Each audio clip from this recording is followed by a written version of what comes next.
the promises He gave. And all the time I seek His presence and His face, 'cause He lives with everlasting fame. Everywhere I go, I am with my Jesus. Everywhere I go, He's the shining light. Everywhere I go, He will bring salvation now. I know. Everywhere I go, I am with my Jesus. Everywhere I go, He's the shining light. Everywhere I go, He will bring salvation now. I know, for He's the one. Oh yes, He is the one. Come on, let's praise the Lord.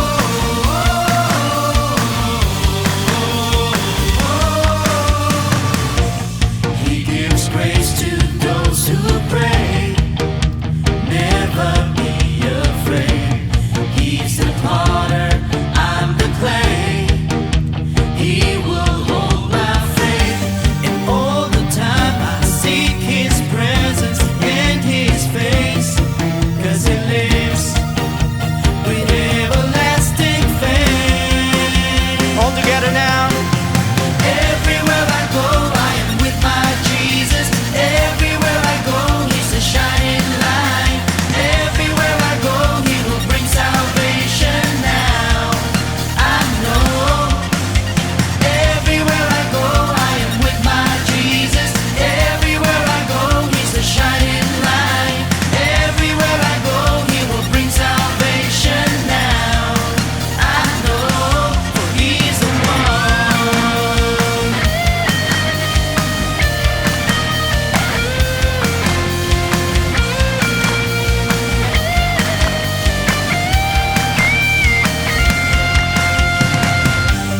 All the time I seek His presence and His face, 'cause He lives with everlasting fame. Yeah, yeah. Everywhere I go, I am with my Jesus. Everywhere I go, He's the shining light. Everywhere I go, He will bring salvation now. I know.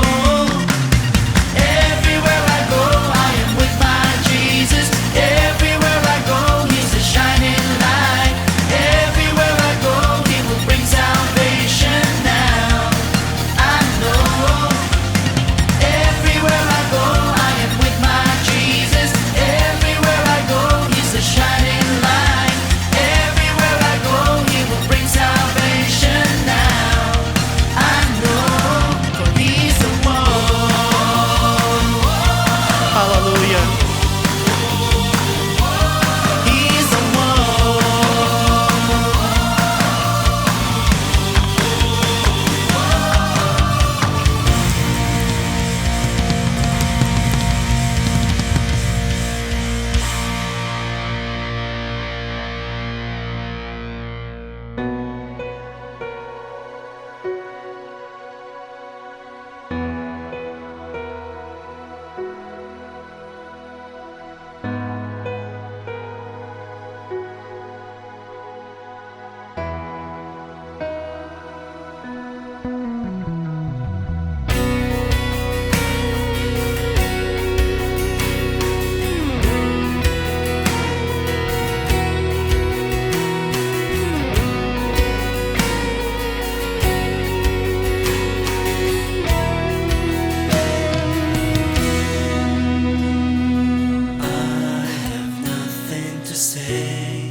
Mercy unfading, hope never failing. Your love knows no end. I lift my hands to you, my King. You are worthy of praises to sing. I lift my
pinakamataas na papuri na lalabas sa aming mga bibig.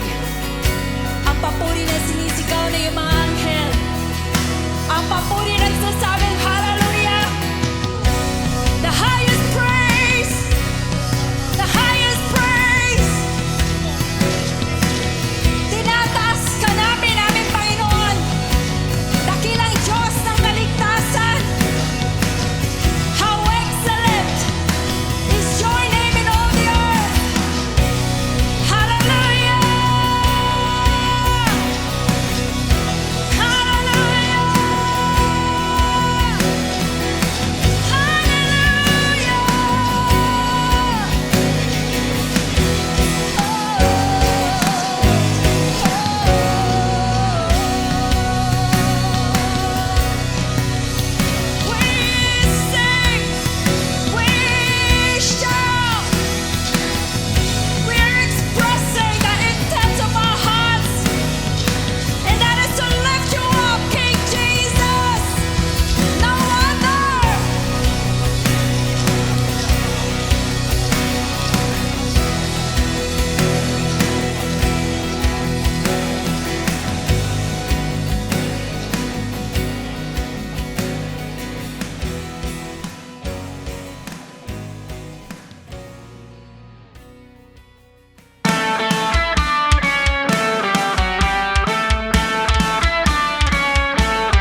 May galak, may saya, may tuwa sa piling ng Diyos.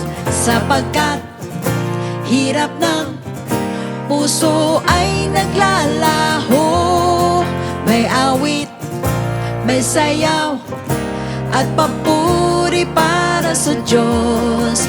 Nahatid ng pusong pinagpala niyang lubos.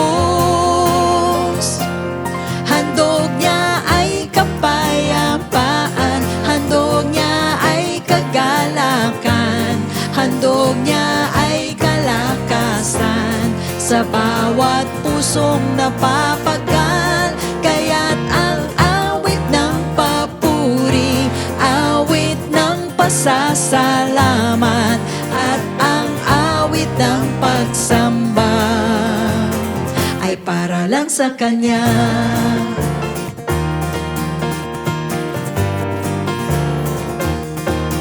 May galak, may saya, may tuwa sa piling ng Diyos. Sapagkat hirap ng puso ay naglalaho.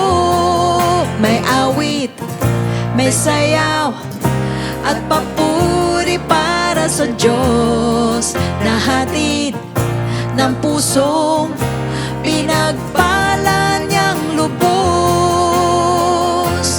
Handog niya ay kapayapaan, handog niya ay kagalakan, handog niya ay kalakasan sa bawat pusong napapagal. Kaya't ang awit ng papuri, awit ng pasasalamat, at ang awit ng pagsamba ay para lang sa Kanya. Handog niya ay kapayapaan, handog niya ay kagalakan, handog niya ay kalakasan sa bawat pusong napapagal. Kaya't ang awit ng papuri, awit ng pasasalamat, at ang awit ng pagsamba ay para lang sa Kanya, ay para lang sa Kanya, ay para lang sa Kanya.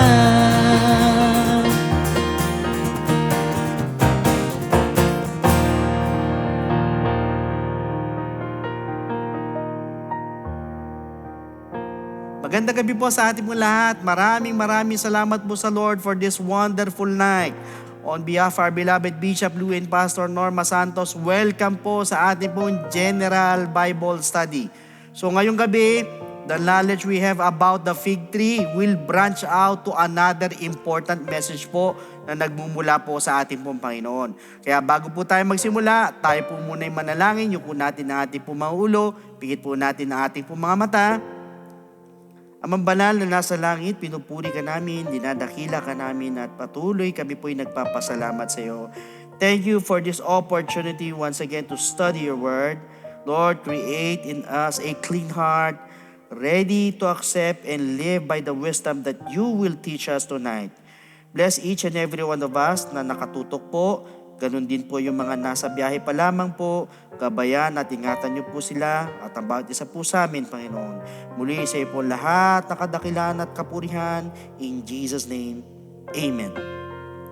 So praise God, last week we talked about part 1 of this parable.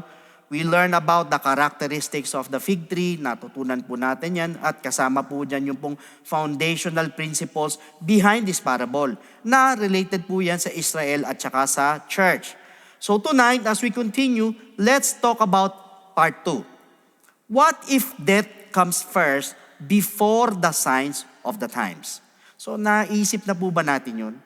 Yan po ang pag-aaralan po natin ngayong gabi. Ang sabi po sa Luke chapter 21 verses 29 to 33. Then he spoke to them a parable.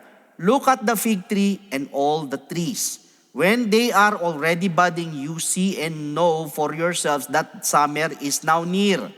So you also, when you see these things happening, know that the kingdom of God is near. Verse 32, as surely I say to you, this generation will by no means pass away till all things take place. Heaven and earth will pass away, but my words will by no means pass away. So dito po, pinesent po ni Jesus Christ yung pong parable doon po sa mga disciples na kilala na po ang Diyos, ang Scripture, at alam na po ang prophecy. So brothers and sisters, hindi po ito mga pagano na nag-aantay po for first light. Kundi sila po ay kabilang po sa tipan, nasanay na po yan sa pahayag po ng Diyos. Brothers and sisters, inassume po ni Jesus Christ na yung pong kanyang mga hearers can recognize signs. However, the issue is not visibility. Kundi ang issue is about response. Why so? Marami po mga mananampalataya quietly hold a dangerous assumption na ang sasabihin po na iba, pag nakita ko na yung malinaw na mga signs, I will change. Magbabago na ako. Yet kung mapupuna po ninyo, wala pong tinuro ang Bible, wala pong sinabi ang Bible na ang mga signs po produce repentance. But rather, ang tinuturo po nito na ang repentance po precedes readiness. Kaya po, ang mga signs ay nagpapatunay lang po sa dapat matagal nang naayos ng pagsisisi. So hindi po sinabi ni Jesus Christ na pag nakita mo ang mga bagay na ito, ay ihanda mo na ang iyong puso.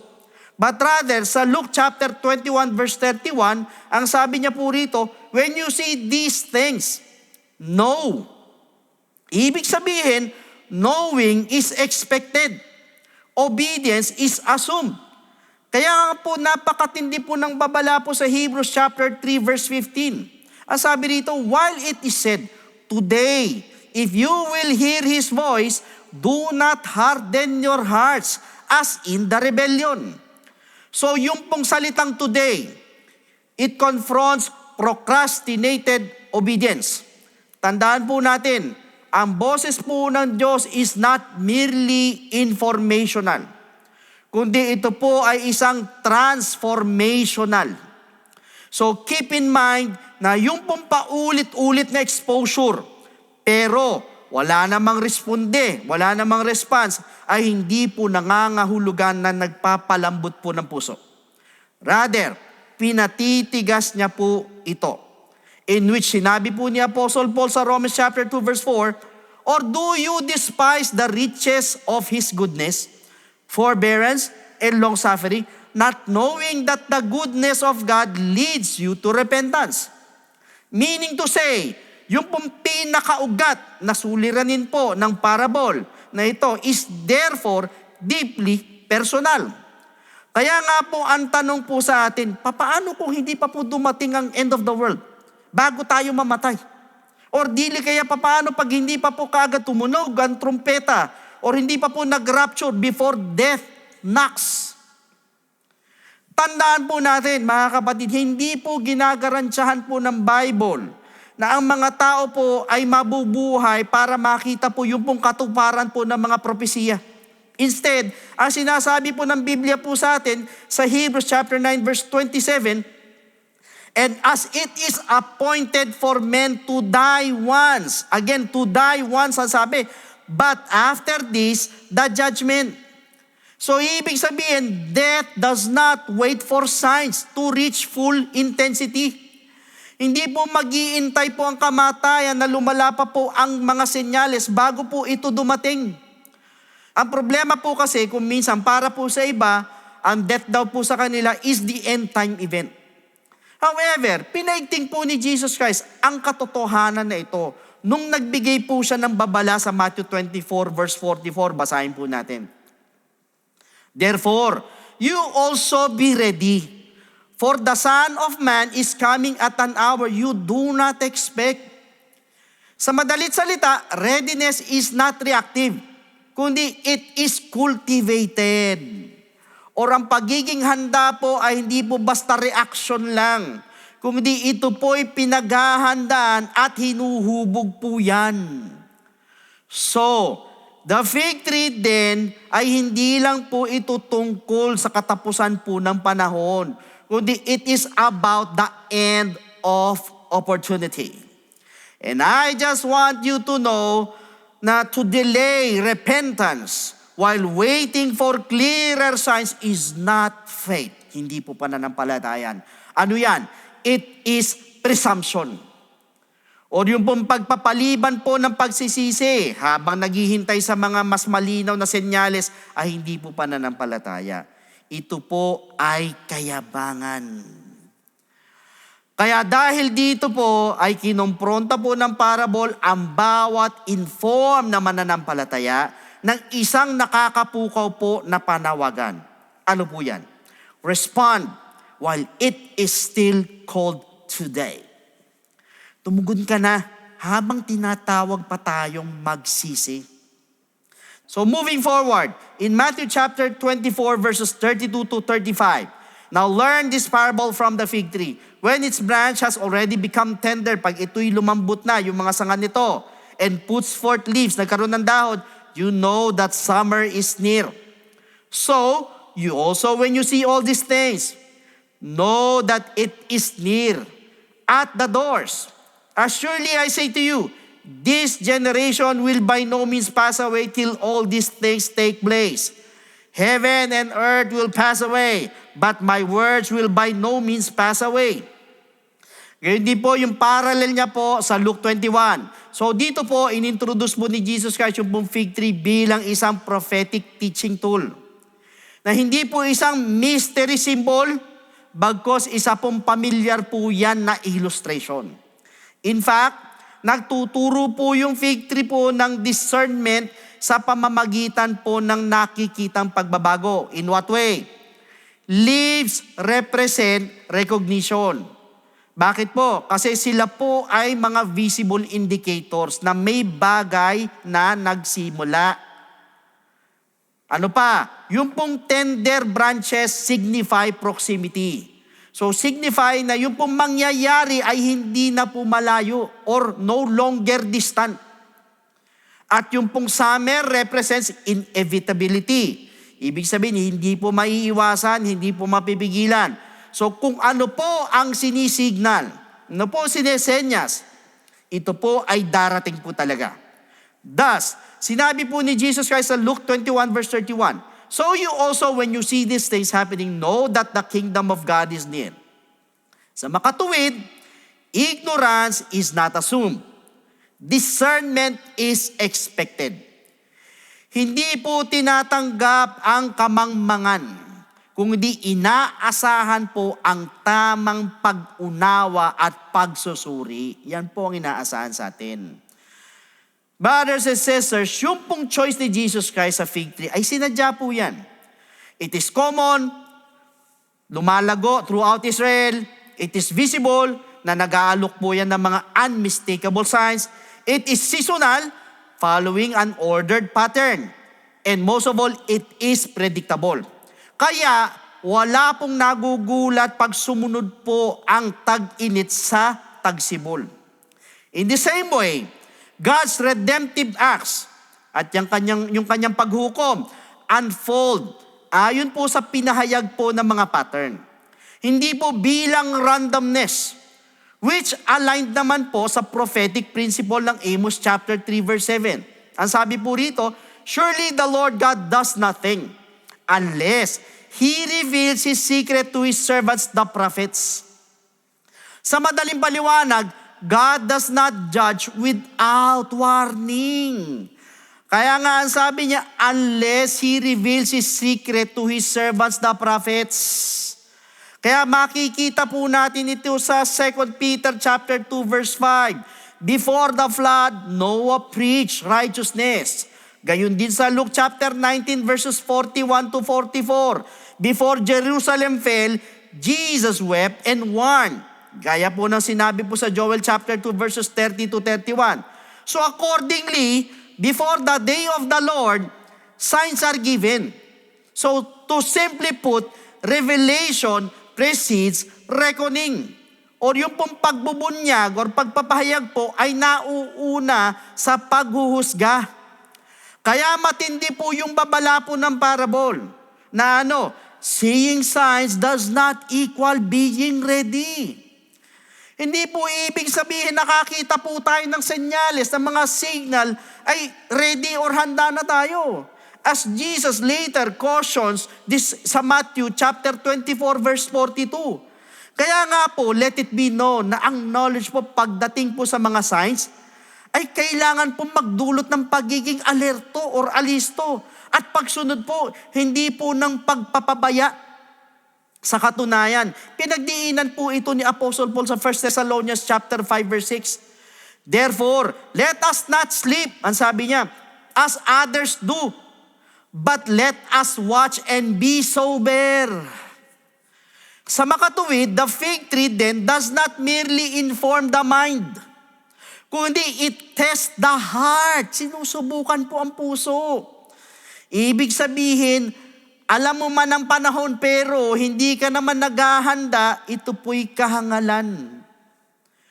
Or nasa atin po ang prophetic awareness, pero kung wala naman pong personal readiness, ay iniiwan lang ang isang tao na naka-expose. So truth be told, Jesus assumes discernment. But He demands response. Yan po ang hinihingi niya. Yan po ang hahanapin niya. That is why pinapahayag po ng fig tree na once sumenyas na po ang Diyos, He expects His people not merely to observe, but to be ready. So inaasahan po ng Diyos, inaasahan po ng Lord na ang kanya pong bayan na hindi lang po basta magmasid, kundi maging handa po. Moreover, Israel's tragedy is not that she lacked revelation, kundi she failed to respond to the revelation she possessed. Bakit ko po sinabi? Tandaan po natin, alam ng Israel ang scripture. Kilala po nila si Moses, who spoke of a coming prophet na katulad po niya, ayon po sa Deuteronomy 18 verse 15. Kilala din po nila si Daniel, na siya naman po nag-outline po nung timing po ng pagdating po ng Messiah.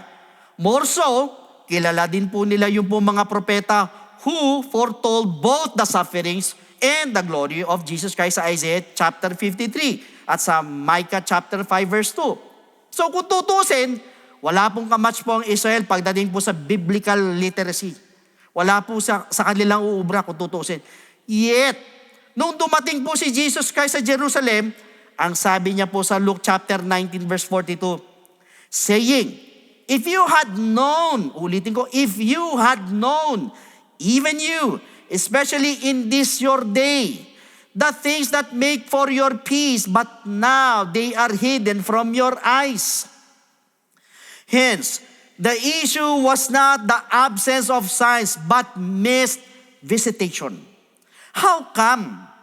Dahil pagdating po sa verse 44, ang sabi po ni Jesus Christ po sa kanila, because you did not know the time of your visitation. Sa madaling salita, alam nila ang banal na kasulatan, alam na alam nila, but they failed to recognize the living fulfillment standing before them. Nabigo po silang kilalanin ng buhay na katuparan po na nasa harapan na po nila mismo. At itong kabiguan na ito ay nag-ugat po sa knowledge without response. Why?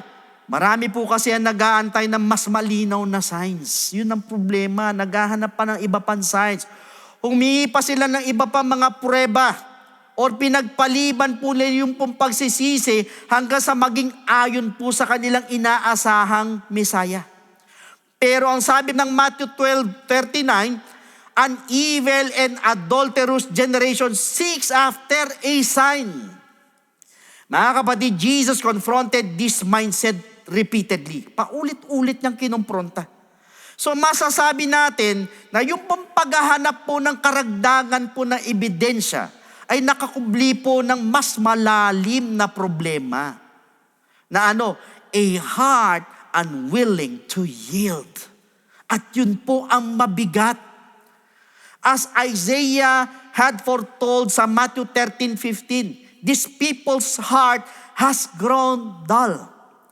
Samantalang, in-apply naman po ito ni Apostle Paul later, yung pong trahedya ng Israel bilang direktang babala po sa mga mananampalataya. Kaya nga po sinabi po sa Romans 11:21, for if God did not spare the natural branches, He may not spare you either.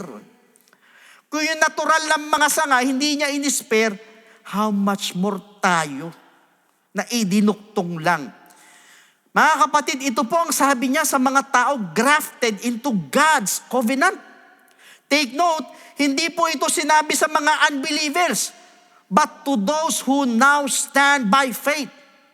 That means, ito po yung nagpapakita sa bawat isa po sa atin na nanonood at nakikinig na ang covenant privilege does not cancel covenant accountability. Yung pong pagiging bahagi po ng tipan ay hindi po ibig sabihin na nag-aalis na po ng responsibilidad dito. Which utterly shows na yung pong pagbagsak po ng Israel meant na ang scriptural knowledge without repentance leads to ruin. O yung pong kaalaman po sa Biblia na wala naman pong pagsisisi ay nagdudulot po ng kapahamakan. Kaya din po sinabi po ni Apostle Paul sa Romans chapter 2 verse 13, For not the hearers of the law are just in the sight of God, but the doers of the law will be justified. Meaning, revelation demands response. Insight requires obedience. Or ang pagbubunyag po ay nangangailangan po ng tugon. At ang pagkaunawa naman po ay humihingi po yan ng pagsunod. However, kung bumagsak nga ang Israel habang hawak po nila ang scriptures at hindi po nila nakilala ang mismong Messiah na kanilang pinag-aralan, papaano pa tayo? Nasa atin po ang full gospel, nasa atin din ang kumpletong New Testament, and most of all, nasa atin din po ang indwelling of the Holy Ghost. What does it mean? Tayo po ay binabalaan that knowing the season is meaningless if the heart refuses the visitation. Wala pong saysay ang pag-alam po ng panahon kung tinatanggihan naman po ng puso ang pagdalaw. In fact, kung babasahin po natin ang Luke chapter 13 verses 6 to 9, he also spoke this parable. A certain man had a fig tree planted in his vineyard, and he came seeking fruit on it and found none. Then he said to the keeper of his vineyard, "Look, for 3 years I have come seeking fruit on this fig tree and find none." 3 taon na ako naghahanap ng bunga dito sa fig tree na ito, pero wala pa rin ako nakikita. Cut it down, ang sabi niya. Why does it use up the ground? But he answered and said to him, "Sir, let it alone this year also, until I dig around it and fertilize it." Now verse 9, "And if it bears fruit well," pag ito'y namunga, "but if not," kung hindi naman, "after that you can cut it down." Pagkatapos nun, pwede mo nang putulin. So dito po si Jesus Christ po presented a second fig tree na nag-complement po dun po sa prophetic fig tree sa Luke 21. So kung mapupuna po ninyo, yung pong fig tree sa Luke 13 ay nakatayo po sa isang cultivated ground na isa pong lugar ng privilege, care, at expectation. So ito po'y nabigyan po ng panahon at oras. Nabigyan po ng nourishment at ng atensyon. Unfortunately, ito po ay nanatiling hindi namunga. Kaya po nagtanong po yung owner.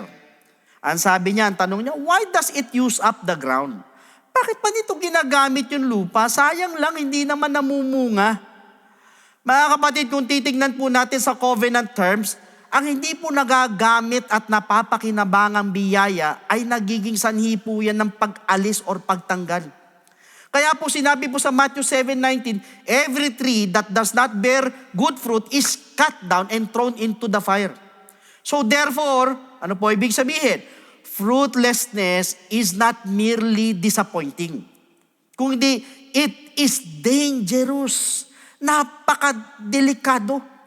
Ang pagiging walang bunga po ay hindi lang po yan nakakadismaya. Ibig sabihin, mapanganib po ito.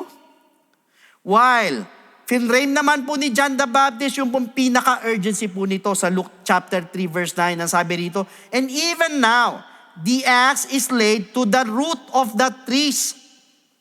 So yung pong salitang now, signals na ang paghukom po ay dumarating within, take note, the season of opportunity.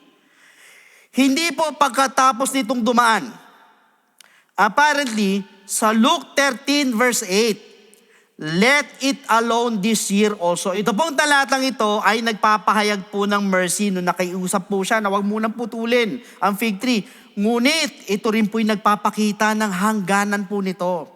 And I just want you to know na ang mercy po is not permission to delay. Hindi po ibig sabihin na kinahabagan po tayo ay may pahintulot na po tayo na mag-delay or mag-atubili. So, it is a summon to repent. So, hindi po ito pahintulot para magpaliban. Kundi panawagan pala ito para magsisi. So, hindi po garansya ng survival yung extra year. Kundi ito po ay isang final extension po for transformation. Kaya po sinabi po sa 2 Peter chapter 3 verse 9, "The Lord is not slack concerning His promise, as some count slackness, but is long-suffering toward us, not willing that any should perish, but that all should come to repentance. So always remember, God's patience aims at repentance at hindi po postponement. Or ang pagtsatsaga po ng Diyos ay naglulunsad po yan para sa pagsisisi at hindi po para sa pagpapaliban. Therefore, the truth is unavoidable. Discernment without repentance leads to judgment. Or ang pangunawa po kung walang pagsisisi ay nagdudulot po ng kaparusahan. Kaya po, knowing the season sa Luke 21 without bearing fruit in it, sa Luke 13 ay nagresulta po ng pagtanggal or pag-alis na parehas mo ng principle na Romans chapter 2 verse 4. Sa madalit sabi, when repentance is delayed, goodness is despised. Meanwhile, among the most destructive deceptions in spiritual life is the quiet resolve of future obedience. Ano po ibig sabihin? Mga kapatid, marami pong hindi naman po outright na nire-reject po ang Diyos. Instead, ano po ginagawa nila? They postpone Him. Sa paanong paraan? Ang sasabihin po na iba, pag nakita ko na lang yung mga signs, pag lumala na lang siguro yung mga bagay, pag matanda na lang siguro ako, I just want you to know na ang tawag po ng banal na kasulatan po sa ganito pong ugali at kung ano po talaga ito, modicide, ay isa pong kahangalan. In fact, pinakita po ito ng malinaw ni Jesus Christ sa parable of the rich fool. Nakita niyo po kung ano po ang hatol po ng Diyos sa kanya, sa huli po. Ang sabi sa kanya, this night, your soul will be required of you. Ayon sa Luke 12 po yan eh. So why is this? Dahil pilano po niya na magkaroon po ng pananampalataya sa hinaharap, but unfortunately, dumating muna ang kamatayan bago siya nagsising. Which can be considered as one of the most dangerous lie. Bakit ko po sinabi? Dahil ang kasinungalingan po, ito po ay nabubuhay sa ilusyon ng kontrol. Sa paanong paraan? Assuming tomorrow is guaranteed and repentance can be scheduled. Could you imagine that? Ang inaakala na iba na yung pong siguradong darating po ang bukas. At pwede naman po nila ipagpaliban ng pagsisisi. Pero ang sabi po ng Proverbs 27 verse 1, do not boast about tomorrow. Bakit? For you do not know what a day may bring forth. Hindi natin alam kung ano ang dadalhin ng bukas. That means, kailanman ay hindi po in-encourage po ng Bible ang delayed obedience. But rather, ito po'y nagbibigay po ng babala na ang delay po ay nagpapatigas po yan ng puso. Ayon sa Hebrews chapter 3 verse 15. So, this signifies that what begins as postponement often ends as resistance na hindi mo namamalayan or nauumpisahan sa pagpapaliban, kadalasan po yan nauuwi sa pagtanggi. Imagine, hindi mo yan namamalayan. And apparently, Jesus consistently confronted those who demanded ng mas marami pang prueba before yielding. Kaya po sa Matthew 12:39, ang sabi rito, but he answered and said to them, an evil and adulterous generation seeks after a sign, and no sign will be given to it except the sign of the prophet Jonah. So tinawag niya po ito bilang isang sign-seeking spirit masking unbelief. At hindi lang po yan. Dinagdag pa po ni Apostle Paul na ang postponement po despises grace itself. Ayon sa Romans chapter 2 verse 4. So therefore, ang grace po is not a caution for delay. Kundi ito po, summons to act now. Or ang biyaya po ay hindi po dahilan para pagpaliban. Kundi ito po'y paanyaya po ito na kumilos na po agad. Ngayon na, now na. Now at this point, kung ang death po ay inexpose naman po ang kasinungalingan with finality. Habang ang eschatology po ay madalas naman po nakatuon sa global events. Pero ang scripture personalizes the end. In what way? Sa Hebrews chapter 9 verse 27. And as it is appointed for men to die once, but after this the judgment. Tandaan po natin mga kapatid, hindi po lahat will meet the Antichrist. Hindi rin po lahat will see tribulation. But everyone can meet death. Bakit ko po sinabi ang mga ito? Dahil para po kasi sa iba, ang death daw po sa kanila is the end times event na hindi po nila pinagplanuhan. So if this is the case, tayo po inuutusan po ng Diyos na maging handa. Hindi po yung naghihintay na lamang po tayong lumala ang sitwasyon. Kaya po sinabi sa Matthew 24 verse 44, therefore you also be ready, for the Son of Man is coming at an hour you do not expect. So this tells us that readiness is cultivated through immediate obedience, not postponed resolve. O yung pong pagiging handa ay nahuhubog po kapag agad po tayo sumunod. Hindi po kapag ipinagpapaliban lang po ang desisyon. Kaya nga po sabi po sa James chapter 4 verse 17, therefore, to him who knows to do good and does not do it, to him it is sin. Kapag meron kang alam na mabuting gawin at hindi mo ginawa, ikaw ay nagkakasala daw. Alam niyo mga kapatid, na nakakalungkot po kasi marami po ang nag-aantay po para sa end of the world. But death is waiting for them, for others. Kaya po kaugnay po nito, tayo po'y binabalaan po ng fig tree that waiting to change later is not prudence. Ano po ito? It is peril. Or ang paghihintay po na magbago lang mamaya, or later na lang, or tsaka na lang, ay hindi po pagiging wise, hindi po pagiging matalino po yan. Ito po'y delikado. Kaya ang tanging ligtas na pagsunod po ay agad na pagsunod. Habang tinatawag pa ito ngayon. Furthermore, in Matthew 21 verse 19, and seeing a fig tree by the road, he came to it and found nothing on it but leaves. Wala siya nagtagpuan, kundi dahon lang. And said to it, ang sabi niya, let no fruit grow on you ever again. Immediately the fig tree withered away. So makikita po natin puno ng dahon yung puno na nagpapakita po ng buhay at pangako. Yet ang nakakalungkot, hindi po ito namunga. Wala pong bunga, wala pong fruit. Tandaan po natin, ang mga dahon po suggested vitality. At ang magpapatunay po nito ay ang bunga po. So what does it implicate? Ay iba po pagdating po sa religious life. Others take familiar forms. Katulad ng church attendance, fluent ng spiritual vocabulary, alam na alam ang Bible, alam na alam ang doktrina, kahit page to page, nabasa na siguro niya ang buong Bible, lahat yan alam niya. Mga kapatid, itong panlabas na ito often earn credibility and admiration. Okay po yan, wala pong masama dyan. Kaya lang, sabi po sa Matthew 23 verse 27, woe to you, scribes and Pharisees, hypocrites! For you are like whitewashed tombs, which indeed appear beautiful outwardly, ang ganda sa labas, but inside are full of dead men's bones and all uncleanness.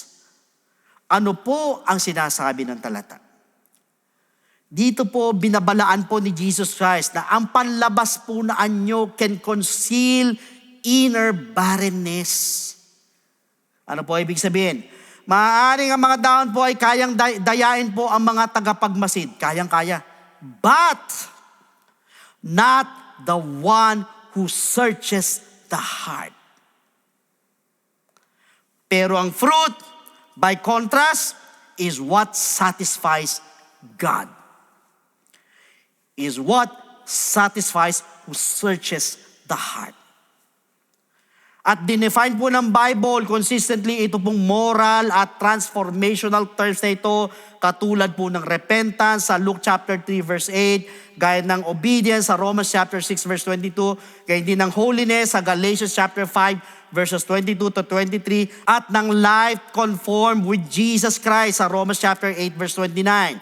So on the other hand, kinompronta naman po ni James yung pong danger of leaf-only religion. Ang sabi sa James chapter 1, verse 22, but be doers of the word and not hearers only. Maging tagagawa tayo ng salita, hindi tagapakinig lamang, deceiving yourselves. Alam niyo po, ang knowledge po na wala pong pagsunod po, ay hindi po nakakapagpalakas po ng pananampalataya. That is the truth. Sa halip, nadadaya po nito yung po may kaalaman. Kaya po pinagdiinan po sa John chapter 15, verse 2, every branch in me that does not bear fruit, He takes away. Take note, ang sabi niya, every branch in me na hindi namumunga, tatanggalin niya. And every branch that bears fruit, He prunes, that it may bear more fruit, para mas magbunga pa na mas marami. Ang sabi po rito, in me, ibig sabihin hindi po ito para sa mga outsiders. So in short, union without fruitfulness invites removal. O yung pong pagkakaisa na wala naman pong bunga ay pwede pong magdulot po yan ng pagkawala. Katulad po ng sinabi po ni Apostle Paul sa Romans chapter 2 verse 6, that God will render each one according to his needs. That means theology does not exempt. Proximity does not excuse.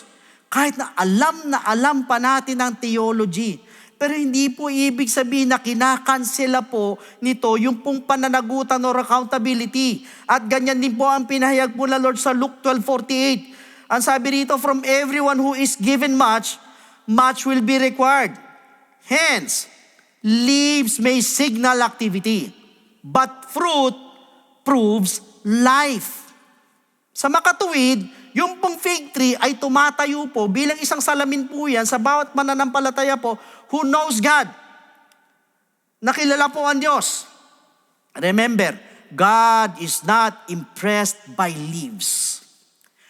He is glorified by fruit. Kaya po patuloy po siya nagbibigay po ng paalala at babala po sa atin. At ang isa po sa pinakamatinding biblical warning po ay yung pong paulit-ulit na nagbibigay diin sa salitang today. Katulad po ng sinabi sa Hebrews 3:15, while it is said, today, if you will hear His voice, do not harden your hearts as in the rebellion. Lagi po nating pakaiisipin na hindi po makikipag-negotiate po ang Diyos po sa bukas. He will not do that. Hindi niya gagawin yun. Instead, kinukompronta niya po ang puso ngayon. So God works in seasons. As said in Ecclesiastes chapter 3 verse 1, to everything there is a season, a time for every purpose under heaven. And I just want you to know na ang mga seasons po ay mga pagkakataon na ipinagkaloob po mismo ng Diyos. Sila po'y nagbubukas po yan o they accomplish their purpose at sila din po ay nagsasara po. So kailanman po ay hindi po tinrato ng Bible ang pagkakataon bilang permanente. No. Kaya po sinabi ni Apostle Paul sa 2 Corinthians chapter 6 verse 2, behold, now is the accepted time, behold, now is the day of salvation. So ito po'y nagpapahiwatig na yung pong salitang now signals availability, but it also signals limitation. Kaya po, lumulutang po ang panganib pag ang response is delayed. Tandaan po natin, delay is not neutral. It is formative. Ang pagkakaantala po ay hindi po lang basta walang epekto po. Kala mo lang walang epekto. Pero meron po itong hinuhubog. So yung pong paulit-ulit na pag-postpone ay nagdudulot po yan ng matigas sa puso. Kaya po patuloy po tayong pinapaalalahanan po ng Hebrews 3:13, lest any of you be hardened through the deceitfulness of sin. Sa makatuwid, conviction postponed becomes conviction weakened. O yung pong paninindigan po na ipinagpaliban ay nawawalan po ng lakas yan na hindi mo namamalayan eh. At ang resistance po, repeated, becomes resistance normalized. Imagine, yung pong paulit-ulit na pagtanggi po ay nagiging normal na lang po pala na pagtanggi. Nagiging normal na. So, ipinagpapalagay po nito na nababawasan po unti-unti yung pong sensitivity po natin sa boses po ng Diyos. Kaya nga po yung pong dati na nag-uudyok po ng pagsisisi ay kinalaunan po yan or in the long run ay nagdudulot na po ng kawalan na po ng interes. Sa katunayan, makikita po natin yung ganitong pattern sa kwento po ni Pharaoh. So yung puso po niya ay tumigas po, not in a single moment po yan, kung hindi sa pamamagitan po ng mga paulit-ulit na refusals. Ayon sa Exodus chapter 8 hanggang chapter 10. Katulad din na sinabi po sa Proverbs 29 verse 1. He who is often rebuked and hardens his neck, siya daw na parating nire-rebuke, parating sinasaway, and hardens his neck, will suddenly be destroyed. And that without remedy. Yun ang mabigat, walang remedy. Brothers and sisters, hindi po yung pagtigil po ng Diyos sa pagsasalita ang naging trahedya. Ang trahedya po, yung pong tumigil po ang mga tao makinig. At yun po ang matindi, yun po ang mabigat. Yung hindi na po nakikinig ang mga tao. Nag-stop na sila from listening sa mga babala po ng Diyos. Imagine, paulit-ulit ang Diyos po na nagbibigay ng warning, and yet hindi po nakikinig ang mga tao. That is why Jesus Himself warned na yung pong delayed response ay magre-resulta po ng lost opportunity. So for this reason, sinabi po ng John chapter 12 verse 35, walk while you have the light, lest darkness overtake you. He who walks in darkness does not know where he is going. So kailangan lakaran na daw po natin yung ilaw habang ito po'y nandyan pa. Why? Dahil generous po ang biyaya po ng Diyos. Pero hindi po ito walang katapusan. Kaya ito po'y nagde-demand ng response within its appointed season. In other words, grace ignored today becomes judgment tomorrow. At ito po'y patuloy na sinasabi ng parable ng fig tree. God reveals, warns, and waits, but only for a time. Kaya po ang panawagan po ng Bible sa ating po lahat ay hindi po someday or when circumstances change, kung hindi today, ngayon. As long as nananatili po yung today, tandaan po natin, mercy is available. Pero pag lumipas na po yung today, diyan po magsisimula ang pananagutan. Kaya po, going back to the question, what if death comes first? Tayo po ba'y handa na? Ang sabi po sa Luke 21 verse 36, watch therefore and pray always that you may be counted worthy to escape all these things that will come to pass and to stand before the Son of Man. Hindi po issue yung makita lang yung mga signs. Ang pinaka-issue po dito is kung makakatayo po tayo sa pagdating po nung araw ng paghuhukom. So ang pagiging handa po sa mga turo po ni Jesus Christ na hindi agad-agad tumugon ay hindi po ito nagpro-produce sa pamagitan ng takot at the last moment. Tatapwat, ito po ay nakukultivate sa pamamagitan ng life of repentance, ng life of obedience, at ng life of watchfulness. Kaya yung pumagantay hanggang sa dumating or nakikita na ang panganib is already to be late. Late na po yan. Kaya po ang tanong po sa atin, kung ngayong gabi, huling gabi mo na, sa tingin mo ba handa ka na? Kailan po makakasagot niyan? Again, hindi po pinangako ng Bible na ang kamatayan po ay mag-aantay po ng prophetic fulfillment. Kaya nga sinabi ni James sa James chapter 4 verse 14. So maaaring hindi po dumating ang katapusan universally ng una, pero ito po ay maaaring dumating individually. Kaya po, ang pangalawang tanong, are you bearing fruit or only reading signs? Mga kapatid, Jesus Christ warned that knowledge alone does not save. Kaya po sinabi sa Matthew 7:21, hindi lahat ng tumatawag sa akin, Panginoon, Panginoon, ay makakapasok sa kaharian ko. But he who does the will of my Father. Yun lang gumagawa ng kalooban ng aking Ama. So ito po ay nagpapakita ng prophetic accuracy without personal holiness offers no refuge. Ang tama sa propesiya pero walang kabanalan sa sarili ay walang ligtas ligtas na kanlungan. Yun po ang ibig sabihin. Awareness without obedience leaves the soul exposed. Or yung pong kaalaman na wala namang pagsunod ay nagiiwan po sa kaluluwa na lantad or bukas sa panganib. Now, punta po tayo sa pangatlo at panghuling tanong. Are you preparing for prophecy or preparing your soul? Alam niyo, ang sabi po ni Apostle Paul sa 2 Corinthians chapter 5 verse 9, therefore, we make it our aim, whether present or absent, to be well-pleasing to Him. So ang ultimate test ay hindi po kung naiintindihan ng isa ang oras, but rather ang ultimate test ay kung ang isang tao ay namumuhay na handa for eternity. This is the final confrontation of the fig tree. God warns, God reveals, God waits. Pero lagi natin pakatatandaan, hindi pwedeng i-postpone ang pagiging handa. Why? Because if death comes first, tandaan po ninyo, only those already prepared will stand.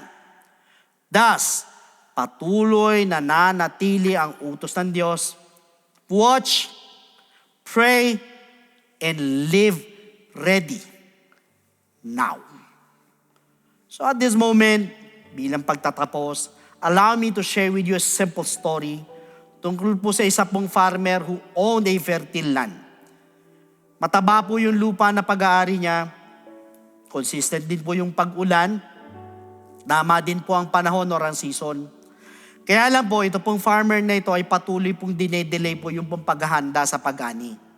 Ang sabi niya sa sarili niya, hahasain ko yung mga gamit ko mamaya na.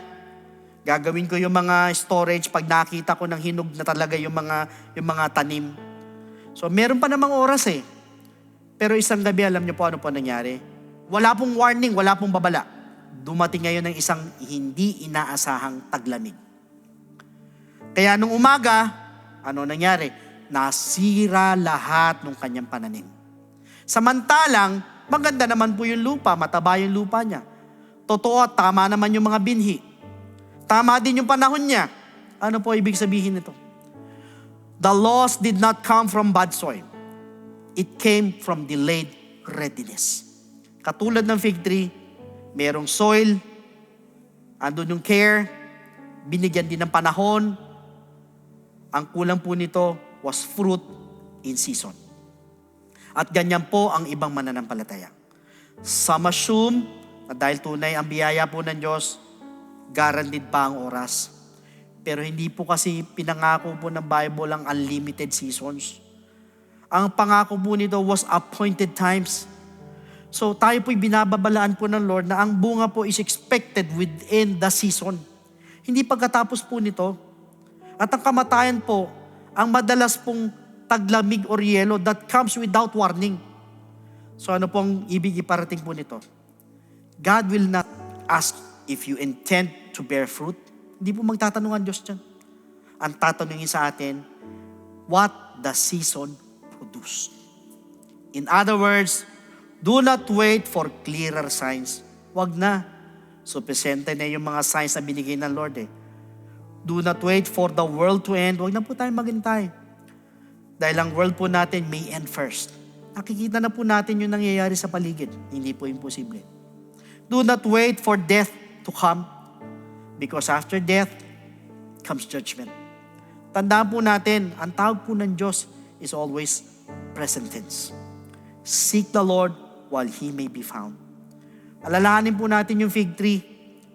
Demands a decision. What remains is response. So yung pong tawag sa bawat isa po sa atin is not about emotion, kundi it is about movement from delay to decision, from knowledge to repentance, from warning to surrender. As long as it is still cold today, yung pong pintuan ng habag stands open. Kaya kung sa tingin po ninyo, isa po kayo sa kinakausap po ng Diyos, sa gabing ito, why don't you join me in this simple prayer? Yuko natin ang ating pong mga ulo. Tayo po'y manalangin po sa ating Panginoon. Heavenly Father, truly, your mercy is pouring out upon us. Maraming salamat po sa napakahalaga at napapanahong mensahe niyo po ngayong gabi. Thank you for your warning, your revelation, and most of all, your mercy. Lord, patawarin mo po kami kung kami po ay naging panatag lamang sa kabila ng mga senyales at babala na nakikita po namin sa paligid. Patawarin niyo kami sa hindi po namin paghahanda, lalo na ng aming mga puso. Lord, tulungan mo po kaming kumilos na ngayon. Maging laging handa ang aming mga kaluluwa, mauna man ang kamatayan o ang paghukom. Help us seek repentance and mercy while these are still available.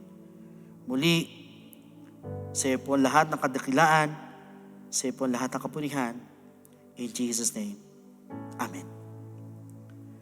Glory to God, sa isang napakahalagang mensahe ang narinig po natin ngayong gabi.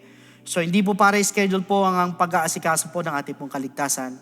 Pagkos ito po ay para bigyan po ng immediate action. While sa atin naman po mga first-time viewers, naniniwala po ako na mensahe pong ito ay hindi po aksidente na mapakinggan po ninyo, kundi ito po ay pagtawag po ng Diyos po sa inyo in the form of mercy and revelation. At ang babala po ng Diyos o ang babala po na ito ay nangangailangan po ng tugon mula po sa atin. Hindi bukas pa, ngunit para umaksyon na po ngayon na. We need to ensure our salvation, ang ating pong stand in our future. The sign may be here, but the grace of Jesus Christ is still flowing. Isa lang po ang kailangan po ninyong gawin. You just have to accept Jesus Christ as your Lord and personal Savior and believe in His gospel for you to be saved. Now, please listen to me sa lahat ng mga first-time viewers. Pag sinabi po nating salvation, ang sabi sa Ephesians chapter 2 verse 8, for by grace you have been saved through faith. Malinaw po na sinabi ng talata that we are saved by grace through faith. Kaya alam po ang tanong, saan po tayo mananampalataya at maniniwala? That is the question. It is found in 1 Corinthians chapter 15 verse 1 to 4. Moreover, brethren, I declare to you the gospel which I preached to you, which also you received and in which you stand, by which also you are saved, if you hold fast that word which I preached to you, unless you believed in vain. For I delivered to you first of all that which I also received, that Christ died for our sins according to the Scriptures, and that He was buried, and that He rose again the third day according to the Scriptures. Sa madalit salita, we need to believe in the gospel of Jesus Christ, yung pong death of Christ, yung burial of Jesus Christ, at yung pong resurrection of Jesus Christ. So tatlo po yan na kailangan po natin sampalatayanan at paniwalaan. Kaya lang po ang tanong is believing enough. Pag tayo po ba'y nanampalataya, tayo naniwala, hihinto, or tutuldok na po tayo dun at wala na po tayong gagawin. Alam niyo po, sabi po sa 1 Peter chapter 4 verse 17, for the time has come for judgment to begin at the house of God. And if it begins with us first, what will be the end of those who do not obey the gospel of God? Ano daw ang katatapusan? Ano daw ang dulo doon sa hindi sumunod sa gospel ng ating Panginoon? So sa madalit sabi, the gospel of Christ must be obeyed. Pag tayo nanampalataya, tayo naniwala, kailangan lakipan po natin ng pagsunod. Hindi po tayo matatapos sa believing, hindi po tayo matatapos sa pananampalataya, kundi ang gospel po ay sinusunod.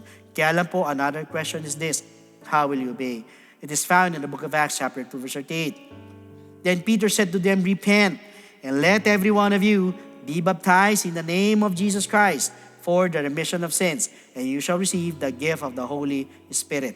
Now first is repentance. Tayo po'y magsisisi po ng ating po mga kasalanan. We're going to ask for forgiveness at naniniwala po ako kahit pakiramdam mo, napakarami mong kasalanan, mabibigat ang nagawa mong kasalanan, feeling mo ikaw na yung pinakamasamang tao sa balat ng lupa, but for as long as ano po yung genuine repentance sa ating po mga puso, dahil yan po ang tinitignan ng Panginoon. Hindi po yung pagkatao natin, hindi yung nakaraan natin, kundi yung ating pong taos-puso na pagsisisi. Believe me, my friend, the Lord is willing and able to forgive your sins. At dyan din po papasok yung pong death to sin. So yan po yung unang step, we need to repent. Second, we need to be baptized in the name of Jesus Christ for the remission of sins. So tayo naman po ibabautismo sa tubig. So ilulubog po tayo sa tubig in the name of Jesus Christ po yan. So kung una, siya po'y namatay, tayo naman po ipapatay naman po natin ang ating po mga kasalanan through repentance. Pangalawa, siya po'y inilibing, tayo naman ililibing naman po natin ang ating po mga kasalanan through water baptism.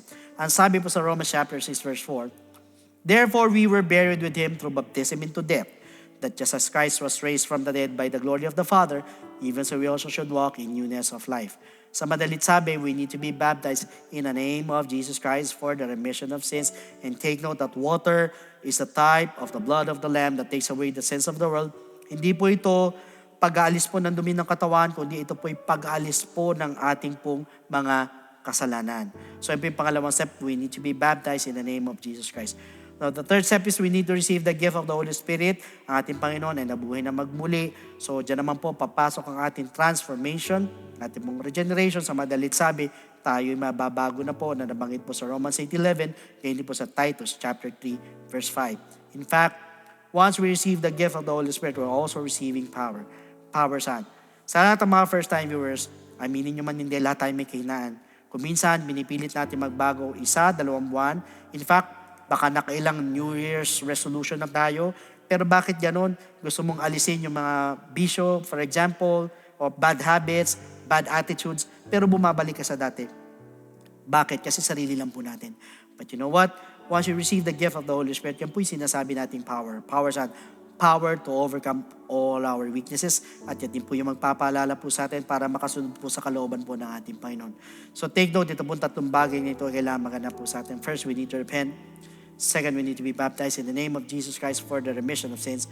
And thirdly, we need to receive the gift of the Holy Spirit. And that is what we call the good news. And that is the gospel of Jesus Christ.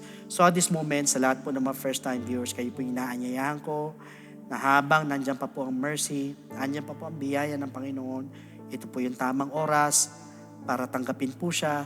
So pwede po ba sa lahat po ng tumanggap sa ating Panginoon, taas po natin ang ating dalawang kamay bilang tanda ng pagsuko. Yuko natin ang ating pumangulo. And please repeat after me with this prayer na habang binabanggit po ninyo ang panalangin ito, nandun yung taus-puso na tayo po ay nagsisisi at humingi po ng tawad sa ating Panginoon. Panginoong Jesus, malapit po ako sa iyo bilang isang makasalanan. Patawarin mo po ako sa lahat ng aking mga pagkakamali at pagkukulang. Sa oras na ito, tinatanggap po kita bilang sariling tagapagligtas at tinatanggap po kita bilang Diyos ng aking buhay. Naniniwala po ako na ikaw ay namatay, ikaw ay nilibing, sa ikatlong araw ay nabuhay na magmuli. Tulungan mo po ako makapagsimula ng bagong buhay at idagdag mo po ako sa iyong kaharian. Maraming salamat po sa pangalan ni Jesus. Amen. So praise the Lord, yan po yung first step. Para sa pangalawang step po, andyan po ang mga telephone numbers po natin. Sa baba po na may screens po ninyo. Pwede po kayong tumawag dyan para makapagpa-schedule po tayo ng water baptism. Otherwise, andyan po ang ating pong FB page. Iwan lang kayo ng mensahe para masagot po namin to give you further instructions. So mga kapatid, patuloy po na bumubuhos po ang habag po ng Diyos sa ating pong lahat. So ito pong parable na ito of the fig tree has been a powerful way for God to awaken us. So tandaan po natin, wala pong nakakaalam ng bukas, ang Diyos lang po ang nakakaalam niyan. And the best thing that we can do is to make sure na lagi po tayong handa sa tawag po ng ating Panginoon. So maraming salamat po sa inyo pong pakikinig at dito po nagtatapos ang parable of the fig tree. So wag po kayong mawawala next Thursday, 7 p.m. as we are going to talk about another new parable. So God bless every one of you and to God be all glory.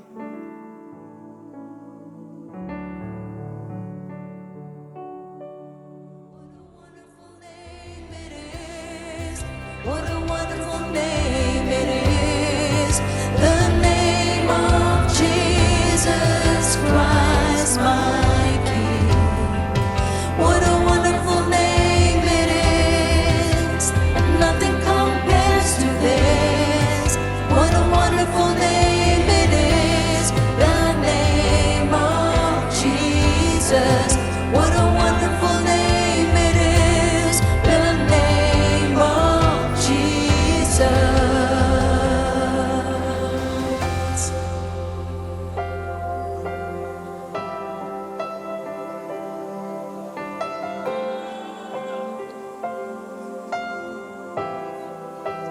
Death could not hold you, the veil torn before you. You silence the boast of sin and grave. The heavens are roaring, the praise